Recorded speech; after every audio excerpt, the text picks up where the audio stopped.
Chapitre 15. Le rôle des banques. Forcément, nous allons aborder dans ce chapitre les fonctions de la monnaie. En prélude à cette étude, je vous ai mis une série de vignettes qui vous expliquent un petit peu l'eurosystème. Alors, l'eurosystème, c'est un organe de l'Union européenne qui regroupe la Banque centrale européenne et les banques centrales nationales, ce qu'on appelle les BCN, des États membres, qui ont adopté l'euro. Ce sont des banques de premier rang qui ne travaillent principalement qu'avec les banques commerciales. En effet, il existe des banques de second rang, c'est-à-dire les banques commerciales, qui traitent avec les différents agents économiques.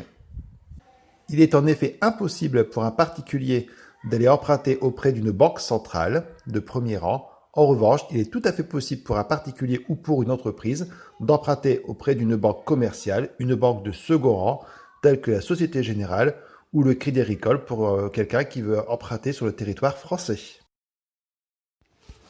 Dans ce chapitre, il est principalement demandé d'étudier le rôle des banques et des marchés financiers que nous avons déjà vus. Alors, comme vous voyez dans le référentiel, il est bien indiqué que les banques et les marchés financiers jouent un rôle complémentaire, donc les deux agissent de concert dans le financement de l'économie. Donc à la fois financer les besoins de l'État, des administrations, les besoins des particuliers, les besoins des entreprises, des associations, donc des différents agents économiques, et elles permettent également le développement de l'activité économique. Donc il y a des entreprises, par exemple, qui ont des besoins de financement, ou des ménages qui ont des besoins de financement, ou même l'État actuellement. Donc les banques doivent intervenir pour aider, pour financer ces besoins. C'est pareil pour les marchés financiers qui logiquement ont pour but de venir financer l'économie, c'est leur but premier, même si actuellement ce rôle est un peu détourné car lorsque l'on achète des actions en bourse, on ne pense pas tout de suite à financer l'entreprise, on pense plutôt à faire une plus-value lors de la revente ou à percevoir un maximum de dividendes. Donc ici on s'intéresse au rôle des banques, leur action sur l'activité économique. Alors, la monnaie, il faut savoir que c'est l'actif le plus liquide que l'on puisse trouver. Alors, pourquoi liquide? Tout simplement qu'on peut l'utiliser immédiatement. Imaginez, vous voulez vous acheter une voiture, vous n'allez pas commencer par vendre votre stock de marchandises ou demander à un client qui vous paye sur des créances clients, mais c'est moins liquide que prendre directement l'argent que vous avez dans votre portefeuille. L'argent que vous avez dans votre portefeuille, il est liquide, on peut l'utiliser immédiatement. Vous voulez, je ne sais pas moi, acheter un petit pain au chocolat, vous n'allez pas dire je vais d'abord vendre ma maison pour récupérer de l'argent pour acheter le petit pain. Donc c'est moins liquide que la monnaie. Prenez le bilan, quand vous faites de la comptabilité, prenez le bilan.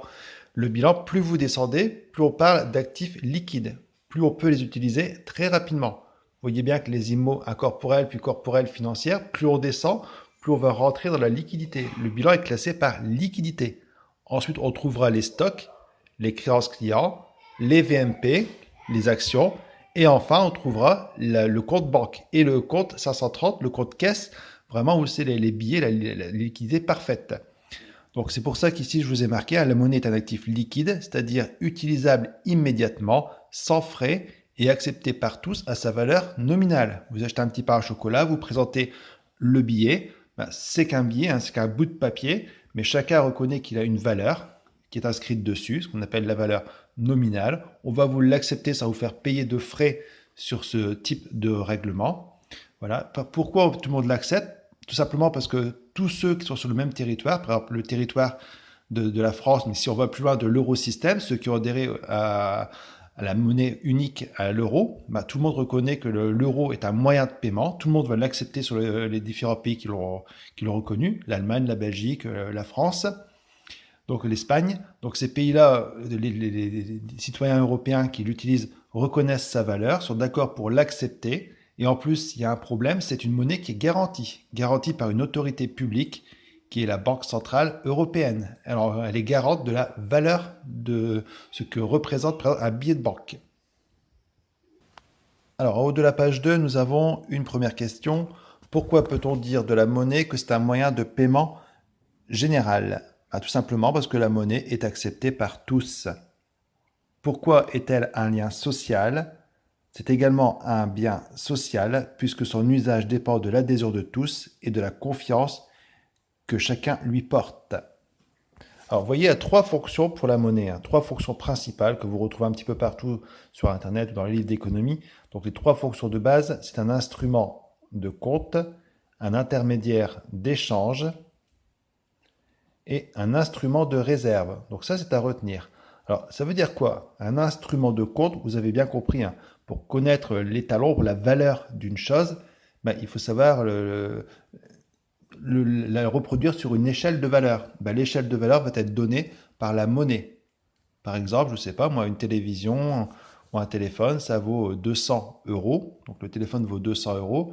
Avant, on aurait peut-être dit ça vaut 200 lapins quand on était au temps du troc. D'accord? Mais c'est pas évident. Donc là, on a un étalon commun pour tout mesurer. D'accord? L'étalon commun, c'est la monnaie. Donc c'est un moyen de mesurer. Voilà. Le problème, c'est qu'il peut y avoir de l'inflation.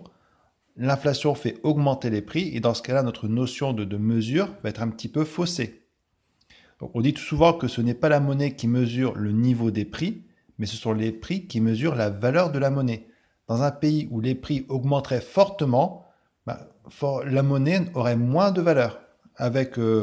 Si les prix du téléphone augmentent régulièrement, avant avec 200 euros, je pouvais m'acheter un téléphone.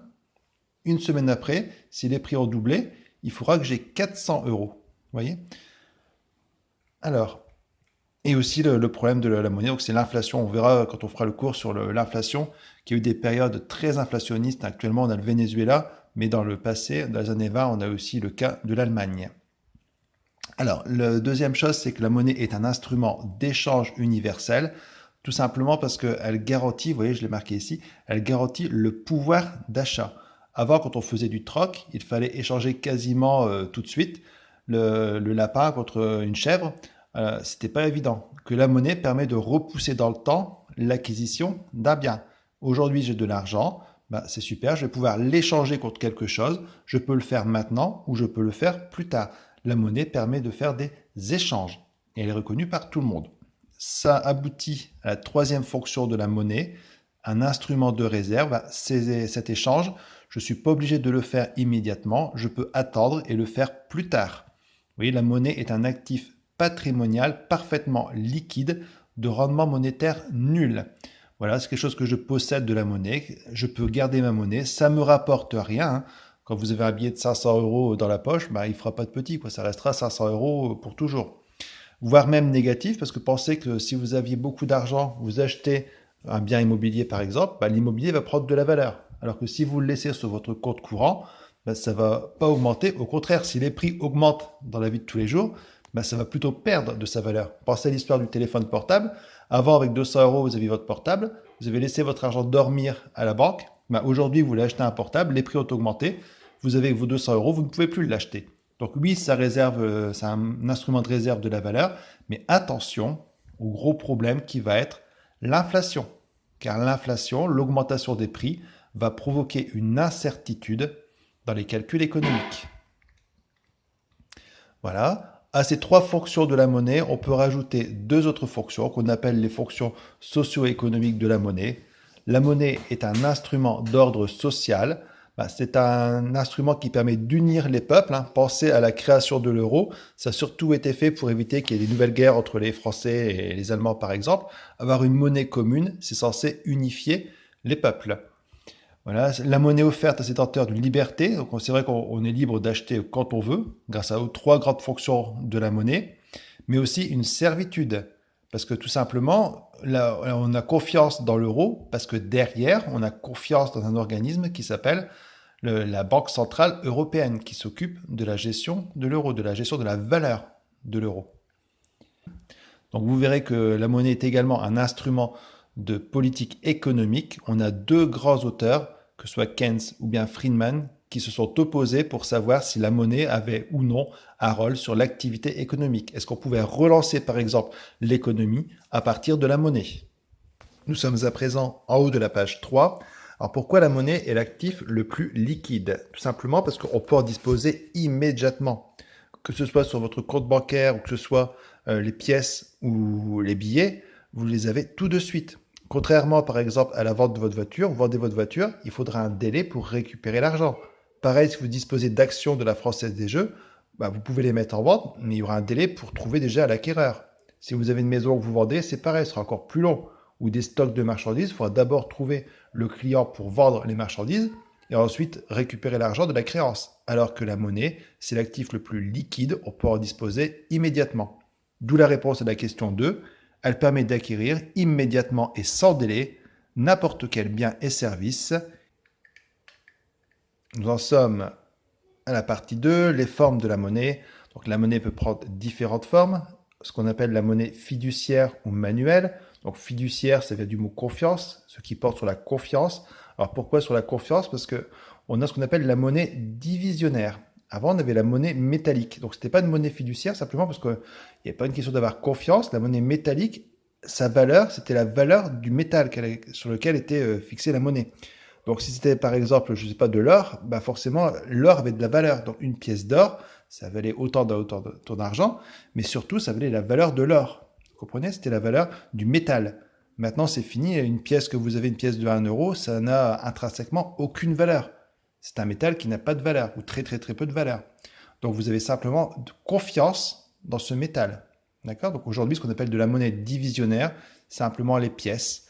D'accord? Donc l'ensemble des pièces, qui, contrairement à la monnaie métallique, n'a pas de valeur intrinsèque.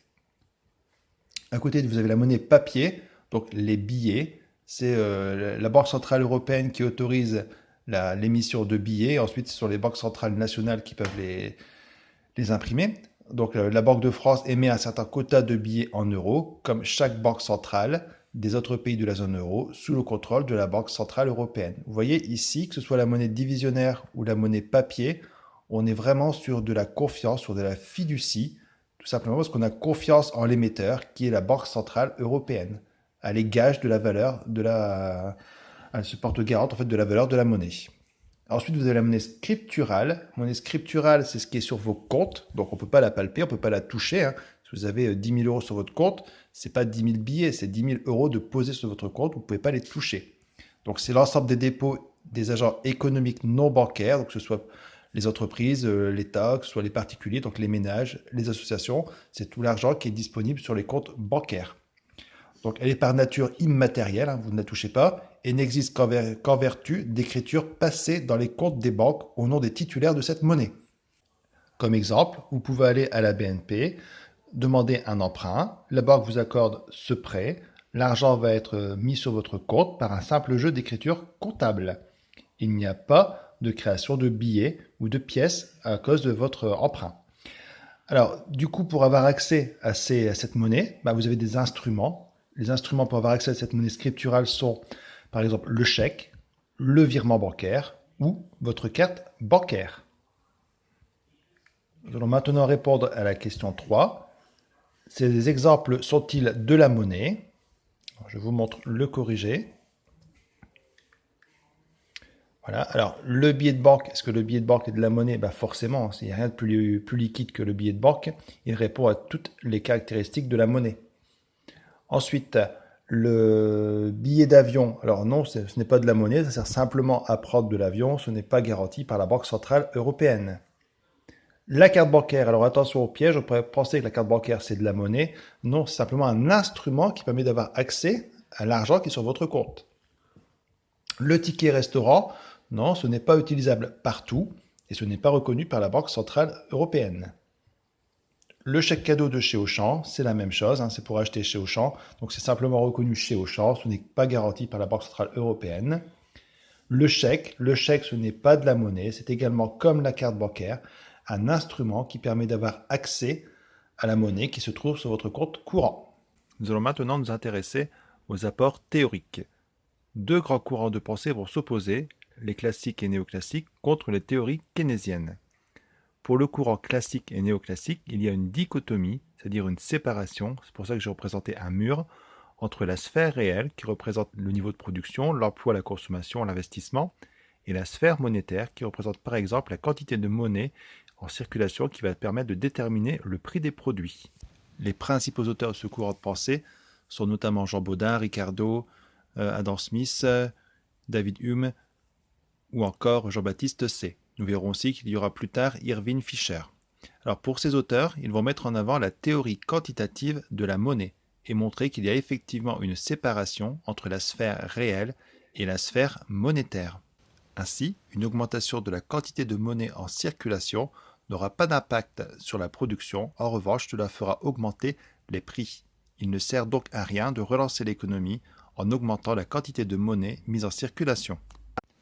Voici une représentation de la théorie quantitative de la monnaie à partir d'un schéma simple. Vous avez ici un graphique où sur ce graphique vous avez ici en ordonnée les prix et en abscisse le niveau de production. Vous voyez bien que pour que la production soit très importante, il faut que la demande soit le plus proche possible, soit la plus basse possible ici, donc que les prix soient les plus faibles possibles. À court terme et même à long terme, il est impossible d'augmenter, selon les classiques, le niveau de production. Donc la production est donnée.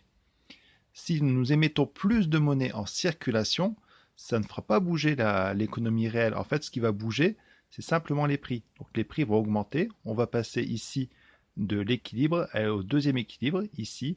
Donc on aura la même offre de produits. L'économie réelle n'aura pas bougé, mais en fait, les prix auront augmenté.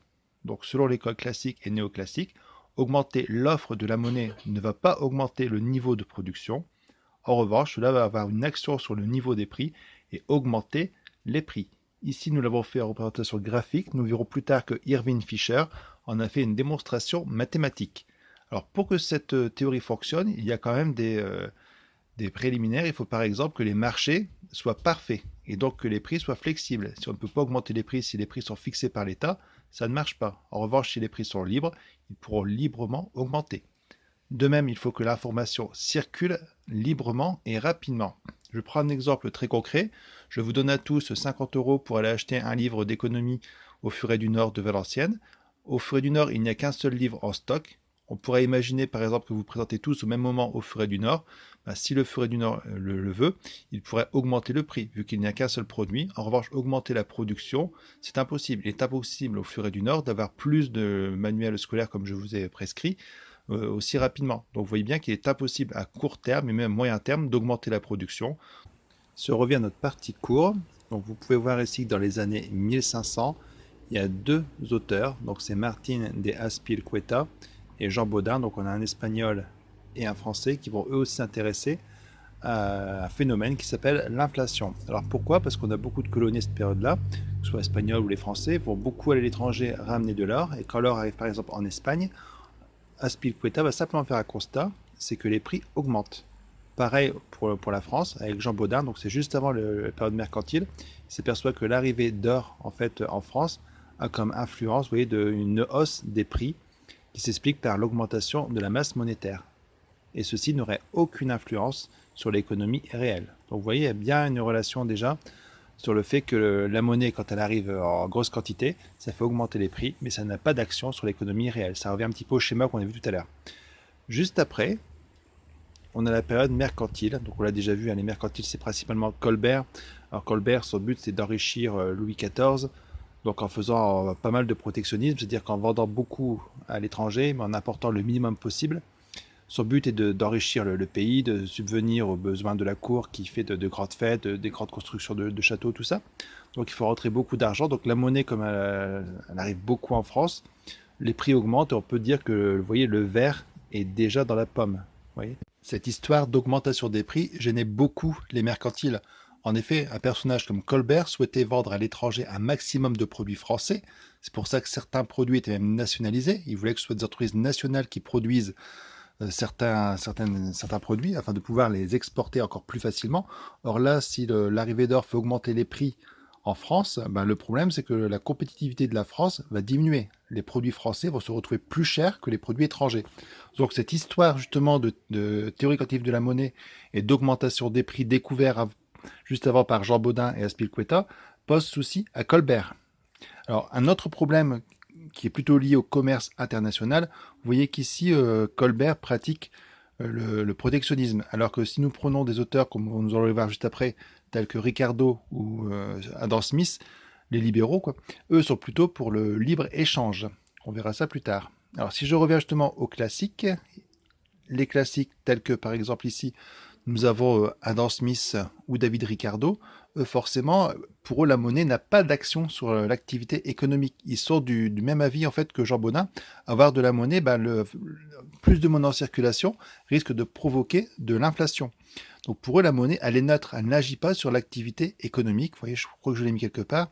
Voilà, il y a une neutralité de la monnaie. Donc la monnaie, elle est vraiment neutre. Et d'ailleurs, Smith dira que la monnaie la voit comme une pin-up. Vous voyez? Un autre auteur comme David Hume, lui, parlera de la dichotomie classique. C'est un des premiers qui va nous dire qu'il y a vraiment une séparation entre les variables monétaires et les variables physiques, les variables réelles. La monnaie ne sert qu'à mesurer. C'est qu'un outil qui sert à mesurer et qu'un outil qui sert à payer. C'est tout. Ça n'a pas d'action sur la vie de tous les jours, c'est le niveau de la production. Ce sera en plus confirmé par Jean-Baptiste C, donc cette fois-ci un Français, qui nous dira que la monnaie n'est qu'un voile monétaire. Et lorsque l'on recule, lorsque l'on retire le voile, derrière on voit les choses de la vie de tous les jours, on voit vraiment l'emploi, la production, des choses concrètes. La monnaie n'est qu'un voile. C'est ce que j'essaie de marquer ici. Le voile monétaire ne fait que masquer la réalité des échanges et les produits s'échangent contre des produits. Rappelez-vous de la loi des débouchés. Il n'est nullement question de monnaie. Les auteurs suivants, donc les auteurs néoclassiques, vont très peu s'intéresser à la monnaie. Donc pour eux, ils ont le même avis que les classiques. La monnaie est neutre sur l'activité économique. Elle n'a pas d'influence, hormis le problème justement du niveau des prix. Comme vous l'avez compris, que ce soit l'école de pensée classique ou néoclassique, les deux sont d'accord pour dire que la masse monétaire n'a pas d'influence sur les données réelles de l'économie. Cela ne fera pas diminuer le chômage, cela ne permettra pas aux entreprises de produire davantage, aux entreprises d'investir davantage ou de relancer la consommation. Bref, il y a effectivement une dichotomie, c'est-à-dire une séparation entre l'activité réelle, le monde réel, et le monde monétaire, le monde des prix. Donc avoir plus de monnaie en circulation va simplement avoir comme conséquence l'augmentation des prix. Cette théorie va être attaquée de toutes parts et un économiste en 1911 va venir la défendre. Donc c'est un néoclassique, il s'appelle Irving Fisher, vous l'avez ici, et cet économiste va venir montrer à partir d'une équation qu'effectivement la monnaie est neutre sur la vie de tous les jours et que son augmentation ne peut avoir comme influence que l'augmentation des prix. Fisher va développer sa théorie à partir d'une équation très simple, M fois V égale P fois Q. Alors M, c'est la masse monétaire. Cette masse monétaire, c'est le nombre de monnaies mises en circulation par une banque centrale qui fait ce qu'elle veut, en fait, c'est une donnée exogène à l'économie. Ce n'est pas l'entreprise qui va demander à son banquier un emprunt et puis la banque qui va définir le nombre de monnaies qu'elle a envie de mettre en circulation. Non, tout ça dépend d'une banque centrale, d'une banque qui est au-dessus de l'économie, au-dessus des échanges. Donc c'est la banque centrale qui va définir la quantité de monnaie à mettre en circulation. Cette quantité de monnaie ensuite va circuler, ce qu'on appelle la vitesse de circulation de la monnaie. C'est par exemple le nombre de fois qu'une pièce de 1 euro circulera sur une journée. Moi j'ai une pièce de 1 euro, je vais m'acheter mon journal, le journal m'a coûté 1 euro, je donne 1 euro au vendeur de journaux. Avec 7 euros, il va pouvoir s'acheter, je ne sais pas moi, un petit café. Le barman avec le 1 euro pourra s'acheter quelque chose d'autre, des bonbons, je ne sais pas moi. Mais la monnaie en fait va circuler dans l'économie et au total, avec ma pièce de 1 euro par exemple, elle aura circulé 7 fois. Donc on aura pu faire 7 dépenses de 1 euro. Donc la masse monétaire multipliée par la vitesse de circulation nous donne en fait toute la monnaie qui peut être utilisée pour faire les achats. Ça correspond à quoi? Ça correspond à P. P, c'est le niveau général des prix. Et Q, c'est la quantité produite. Donc en fait, P fois Q, ça correspond plus ou moins au niveau du PIB. Alors dans cette équation, il faut savoir une chose, c'est que par exemple, je vais essayer de vous dessiner ça en rouge. Voilà. La vitesse de circulation est stable. Elle ne peut pas bouger du jour au lendemain. Il faut un certain temps pour qu'elle évolue. Si sur une journée, une pièce bouge à peu près 7 fois dans la journée, en moyenne sur l'année, ce sera toujours à peu près 7 fois. Ça pourra passer à 6, à 5, passer à 8. Mais en général, c'est 7 fois. Donc c'est relativement stable. Ensuite, les quantités, si on augmente la masse monétaire, on l'a vu tout à l'heure, c'est impossible d'augmenter les quantités produites du jour au lendemain. Il faudra un certain temps pour s'adapter.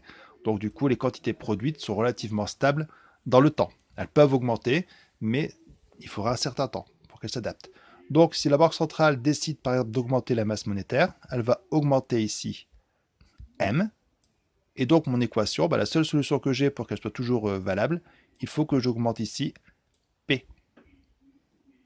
Donc, on retrouve bien la théorie quantitative de la monnaie définie par Hume, sauf qu'ici, on le fait en version schématique. Donc, c'est plus mathématique, c'est Fisher qui a fait cette équation, et ça montre bien, en fait, que lorsque la masse monétaire augmente, ce ne sont pas les quantités qui augmentent, mais les prix. Donc la monnaie a effectivement une influence sur la monnaie. Il y a bien une dichotomie entre la sphère réelle et la sphère monétaire, c'est-à-dire une séparation, comme les classiques, que ce soit Ricardo, que ce soit Jean-Baptiste C, nous l'ont montré. Les produits s'échangent contre des produits, on ne parle pas de monnaie. Donc la monnaie est neutre. Son seul impact, c'est de faire augmenter les prix. Ici, on est toujours dans une vision classique et néoclassique de l'utilisation de la monnaie. Dans le cours, je vous ai illustré cette théorie par un exemple. Imaginons que la BCE décide du jour au lendemain de doubler la quantité de monnaie en circulation. Alors, selon cette théorie, les quantités produites vont-elles augmenter?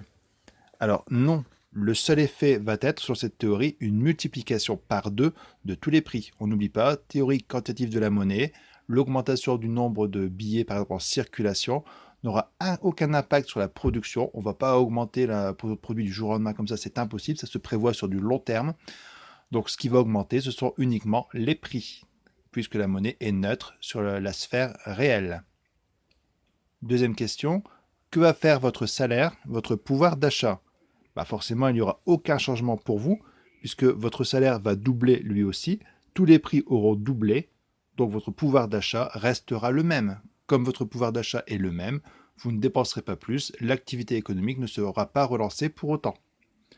Conclusion, la monnaie est neutre, la hausse de la quantité de monnaie a simplement eu des effets nominaux via les prix, mais aucun effet réel. On parle alors de dichotomie entre les sphères réelles et financières ou monétaires. Question 6. Est-ce crédible dans le sens où on peut ainsi penser que les prix et les salaires s'ajustent immédiatement à la quantité de monnaie? Alors là, c'est super important parce que sur le papier, c'est vrai que ça paraît correct, mais dans la réalité, vous pensez vraiment que votre salaire va augmenter comme ça dans la minute où la BCE ou notre banque centrale, la Fed, la banque centrale américaine, a décidé d'augmenter la masse monétaire? Forcément, non. En réalité, il existe toujours une certaine rigidité des prix. Les prix n'augmentent pas aussi rapidement que la théorie le voudrait. Et c'est pareil, les salaires, au moins à court terme, ne vont pas augmenter aussi rapidement.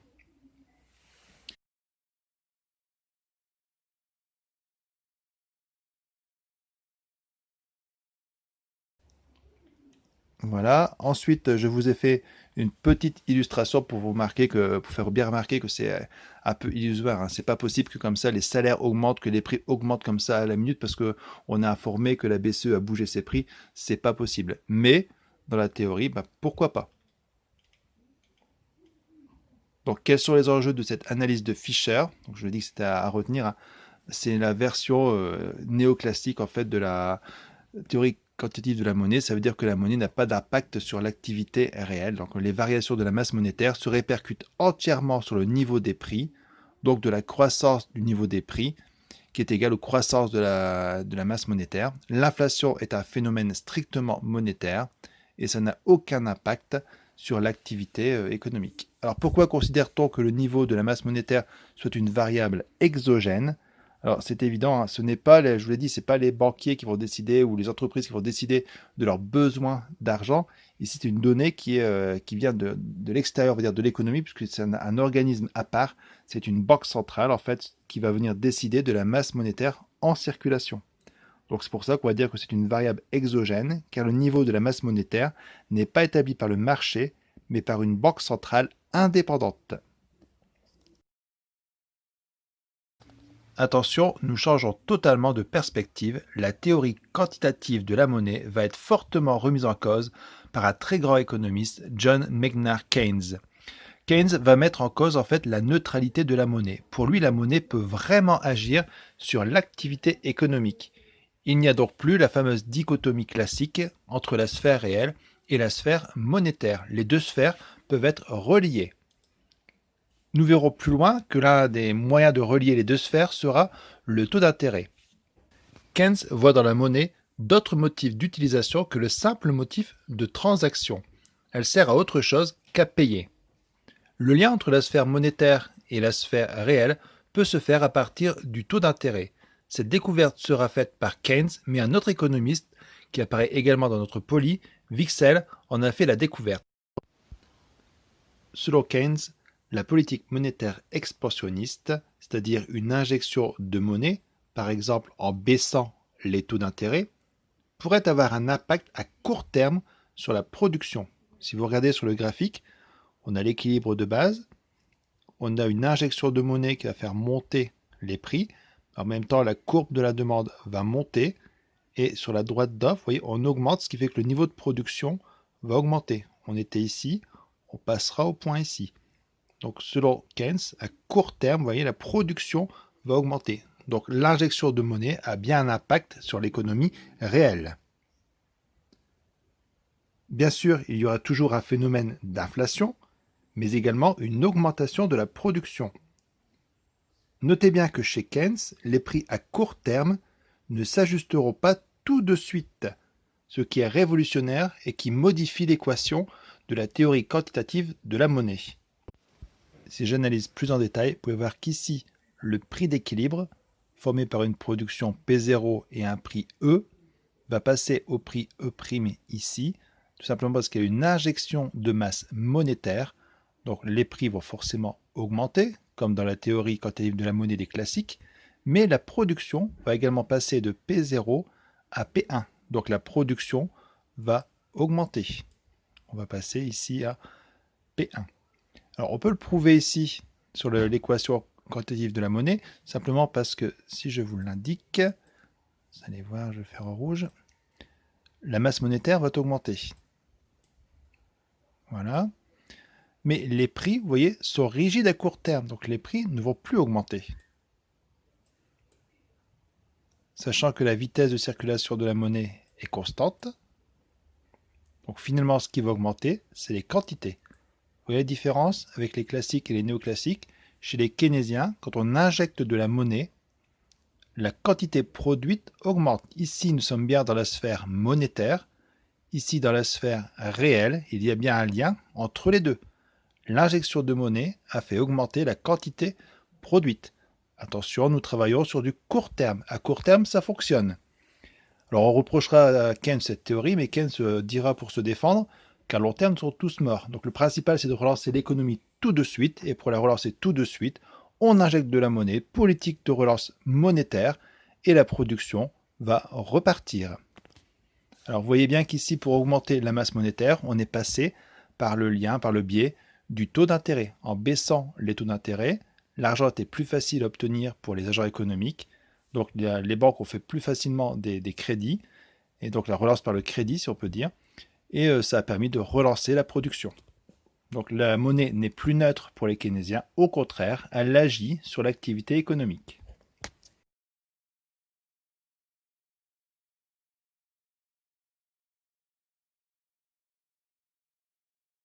Keynes fait du taux d'intérêt un élément central de son analyse. Il montre d'ailleurs que la monnaie est un élément demandé de façon endogène par le circuit économique. Or, le circuit économique est perturbé, les agents économiques sont perturbés, car la banque centrale, c'est elle en fait qui dispose du levier du taux d'intérêt. Donc du coup, c'est plutôt une donnée exogène. Donc le circuit est perturbé entre une demande endogène et une action de la banque centrale qui est exogène, en dehors du circuit économique, qui intervient de manière totalement indépendante. Et cela peut perturber les marchés. Cette analyse des taux d'intérêt a été très bien réalisée par Wicksell et nous l'étudierons d'ailleurs dans une prochaine vidéo. Cette analyse de Wicksell ayant d'ailleurs permis à Keynes de bâtir sa théorie.